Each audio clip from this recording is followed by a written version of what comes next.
So hello kitty, जैसे आप लोगों को बताया कि मैं उत्तराखंड आई थी पूजा के लिए। पूजा वगैरह तो कल कंप्लीट हो ही गई, तो मैंने सोचा कि अब मैं चली जाती हूँ। मम्मी पापा ने लगाया मेरे को दही अच्छे तो, और मेरे भाई ने भी लगाया।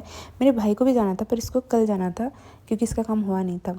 सो मुझे आज थोड़ा स्टे करना था अपने सिस्टर के वहाँ, तो मैं वहीं चली गई थी और मैंने अपनी गाय माता को प्रणाम किया और अपने माता श्री को भी प्रणाम करके मैं निकल गई घर से। वो रहा रोड, मुझे इतना पैदल चलना है लंबा। देन फाइनली मैं रोड में पहुंच गई। ये रहा अपना शिवालय मंदिर जो पंथा गाँव में पड़ता है। पापा को इतनी सर्दी में भी गर्मी लग रही, पसीना हो रहा था। और ये रहा अपना गुइया गाँव। और अपने बलवा कोट का तो अपने पता ही है कि छोटू सा मार्केट है, यहाँ पे कुछ मिलता है नहीं, जो भी ढूंढो कभी मिलता नहीं। ये रहा अपनी काली रिवर्स, मतलब उस साइड को नेपाल है और इस साइड को इंडिया है, और हम वहाँ हुए इंडिया वाले। मेरे फेस को इग्नोर करते हुए चलते हैं क्योंकि मेरे फेस में जब से गाँव आई पिंपल बहुत ज़्यादा हो रखे हैं। देन पापा को कैंटीन में काम था तो पापा निकल रहे थे। मैंने पापा से जाओ बोला था बट पापा गए नहीं। पापा ने सोचा कि पहले इसको गाड़ी में बैठा लो फिर ही जाऊँगा, क्योंकि पापा है ना केयर करेंगे ही अपने बच्ची की।